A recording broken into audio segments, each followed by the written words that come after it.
안녕하세요. 반갑습니다. 이웅영 강사입니다. 이번에는 워크북의 에이스 부분 1분 컷 강의 35번부터 문제를 풀어볼 건데 1번과 2번은 그 헌법에서도 중요하고 이제 경찰학에서도 중요한 문제가 되겠습니다. 그래서 여러분들 이제 1번 보시면 보안관찰 처분 대상자께서 계신데 교도소 등에서 출소한 건 좋다 이거예요. 근데 기존에 신고한 거주 예정지 등 정보의 변경이 생길 때마다 7일 이내에 계속 신고하도록 하는 것은 대상자에게 보안관찰 처분의 개시 여부를 결정하기 위함이라는 공익적인 처분이 있지만 너무 지나치게 장기간 형사처벌에 부담이 있는 신고물을 지도록 하고 있죠.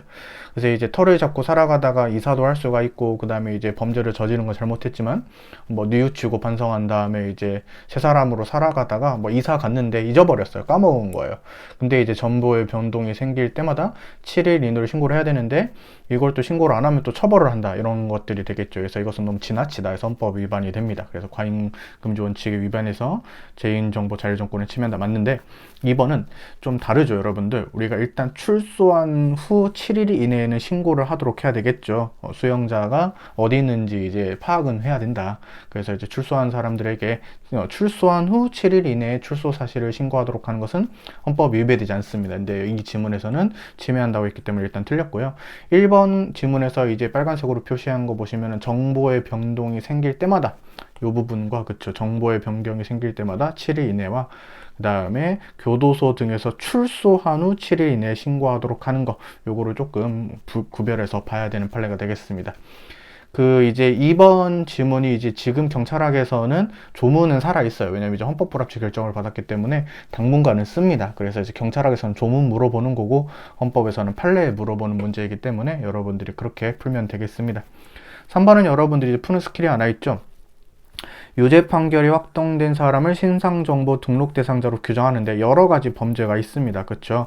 근데 이제 어떤 범죄가 위헌인 것이 있다? 바로 이제 통신 매체 이용 음란죄가 있었죠. 요거를 이제 일률적으로 등록하는 것은 헌법 위반이 된다. 하지만 기타 범죄, 즉 이 카메라 등 이용 촬영죄는 이제 종종 나왔었기도 했는데요. 이걸로 우리가 유죄 판결이 확정된 사람을 신상정보 등록 대상자로 규정하는 것은 헌법 위배되지 않죠. 그래서 일단 맞는 질문이 되겠습니다. 그래서 일단 답은 이제 2번으로 골라낼 수가 있겠고요. 4번 쭉 읽어보면 여러분들이 아는 판례인데요. 대통령의 지시로 피청구인 대서실장, 정무수석 비서관 뭐 이런 사람들로 하여금 야당 소속 국회의원을 지지했거나 아니면은 정부의 비판적 활동을 한 문화예술이나 단체를 문화예술 지원 사업에서 배제할 목적으로 개인의 정치적 견해에 대한 정보를 수집 보유 이용한 행위 이게 이제 전체적으로 키워드가 되는데 이렇게 밑줄만 쳤고요. 이게 빨간색으로 하면 너무 기니까 이게 바로 여러분들이 알고 있는 그 문화예술계 블랙리스트 사건입니다. 이것은 이제 법률유보 원칙과 과잉금지 원칙을 위배해서 개인정보 자율정권을 침해한다까지 이제 정리가 끝났고 그다음에 이제 이 과잉금지 원칙에서는 이거 목적의 정당성부터 위배가 된 사건이니까 그렇게 챙겨두시면 되겠죠. 위배. 네, 됐습니다. 문제를 풀렸고요. 36번. 우리가 이제 통신도 기본권이기 때문에 함부로 검열해서는 안 됩니다. 원칙적으로 금지가 되지만 수형자의 경우에는 또 어쩔 수 없이 검열을 할 필요도 있어요. 그래서 수형자의 경우에는 검열로 인해서 수형자의 통신의 비밀이 일부 제한될 수 있는데 이런 것들이 이제 최소한의 제한이며 통신의 자유 본질적인 내용을 침해하는 것이 아니기 때문에 헌법에 위배된다고 볼 수가 없다. 이게 맞는 지문이고요. 그 다음에 2번 우리가 이제 수용자가 집필은 했어요. 집필은 했는데 교정시설의 장께서 문서의 외부 반출을 금지하도록 했습니다. 왜냐하면 타인의 사생활의 비밀이나 자유 등을 침해할 수 있는 우려가 있다는 거예요. 자, 요거는 위헌인지 합헌인지는 이제 합헌인 판례인데 뭐가 이제 제한이 되는지를 물어보는 거거든요. 제가 분명히 이제 강조를 했는데 집필은 했습니다. 집필을 했다는 것은 표현의 자유는 보장을 받은 거예요. 그래서 표현의 자유가 제한되는 게 아니라 그 밖으로 못 내보내는 것이기 때문에 통신의 자유가 제한되는 건 맞는데 표현의 자유가 제한된다고 볼 수는 없습니다. 그래서 요거는 이제 옛날에도 한번 나왔던 지문인데 이렇게 또 나왔어요. 2016년인가 그럴 거예요. 7급에서 나왔어요. 그 다음에 3번 우리가 이제 수사기관이 수사를 위해 필요한 경우에 법원의 허가를 얻어 전기통신 사업자에게 정보 주체 위치 정보 추적 자료 제공을 요청할 수 있게 하는 법률 조항. 그래서 우리 위치 정보 추적 자료 제공을 요청할 수 있게 하는 법률 조항이 절차적인 부분이 조금 헌법재판소의 결정 당시에 조금 미흡했다. 그래서 헌법 위반이 되는 판례였죠. 그래서 과잉금지 원칙에 반해서 우리가 정보 주체인 전기통신 가입자 자, 핸드폰 이용하는 사람들의 통신의 자유를 침해한다. 이거랑 이제 비슷한 논리로서 위헌이 된 헌법 불합치된 판례가 뭐가 있냐면은 바로 이제 통신 사실 확인 자료를 똑같이 이제 제공 요청할 수 있는 판례도 있죠. 이것은 이제 기지국 수사 판례인데, 제가 저번에 말씀을 드렸어요. 종종 말씀을 드렸는데, 기지국 수사나 위치정보 추적 자료의 제공을 하지 말라는 게 아니다. 그런 수사를 하지 말라는 게 아니라, 그런 수사를 하는 건 좋은데 절차적으로 좀 보완을 해라. 기본권을 침해하는 요소는 좀 없애라. 이런 식으로 이제 헌법불합치 입법부한테 맡긴 결정이 되겠죠. 그래서 결론 자체는 이제 통신의 자유를 침해하는 것이기 때문에 맞는 지문이 되겠습니다. 자, 4번 우리가 인터넷 회선 감청은 1차 경찰 시험에서도 나왔던 판례죠. 이것이 헌법 위반이 되는데 뭐가 제한이 되느냐? 인터넷을 이용할 때 이것을 감청하면 통신의 비밀과 그 다음에 자유, 그 다음에 통신의 비밀과 자유, 그 다음에 헌법 제17조의 사생활의 비밀과 자유가 제한이 됩니다. 침해까지 하죠. 근데 이거 침해냐 물어본 건 아니고 과잉금지 원칙을 준수해야 된다. 준수를 해야 되고, 우리가 준수를 이제 했는지를 판단해 보니까 침해해서 헌법 위반이 되는 판례까지 여러분들이 알면 되겠습니다. 이 인터넷 회선 감청은 패킷 감청 사건과도 관련이 돼 있죠. 그쵸? 네, 그 다음에 37번. 자, 합헌교들 조금 길게 쳐볼 건데, 교도소 장께서 법원이나 경찰청 등이 수용자에게 보낸 문서를 열람을 했습니다. 이게 왜 그런 거냐면, 국가기관이 수용자한테 보낸 중요한 문서들이 있는데 이런 것들을 잘 받은 만큼 그대로 전달을 잘했냐, 이런 거를 확인해서 이런 것들이 이제 자료로 남기기 위한 것이에요. 그래서 다른 법령에 따라 열람이 금지된 문서는 열람할 수가 없기 때문에 통신의 자유를 침해까지는 안 한다. 이렇게 되는 거죠. 그래서 합헌 키워드를 껐고요.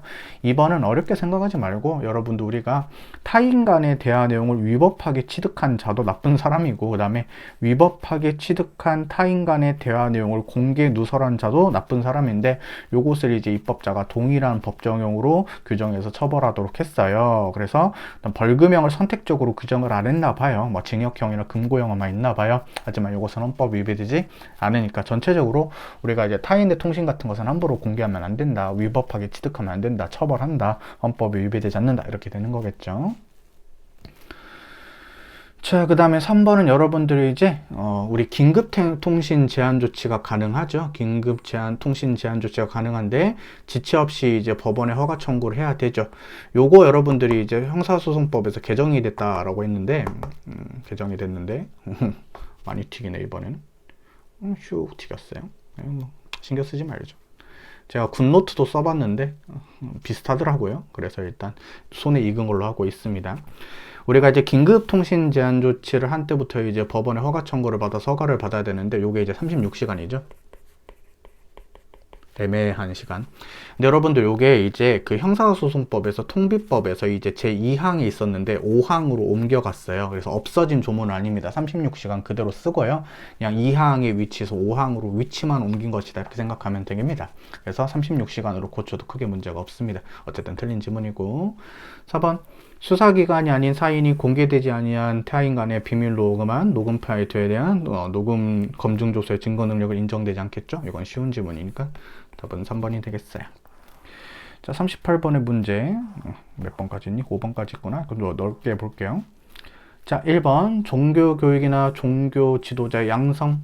근데 여러분들 우리가 이제 대학교 중에서 우리 기독교 목사님들 양성하는 그러한 학교도 있어요. 근데 이게 학교라는 대학교 같은 교육기관 형태를 취해요. 그러면 이제 교육법상의 이런 규제를 받아야 되겠죠. 관리도 해야 되고, 그렇죠. 그래서 헌법에 위배되지 않는다. 그다음 2번, 우리 종교적 표현의 자유는 고도의 보장을 받습니다. 그래서 이건 형법에서도 배웠을 건데, 우리가 이제 종교적 목적을 위한 언론 출판의 자유는 고도의 보장을 받기 때문에 타종교의 신앙의 대상을 우스꽝스럽게 묘사하거나 다소 모욕적이고 불쾌하게 느껴지는 표현을 사용했어요.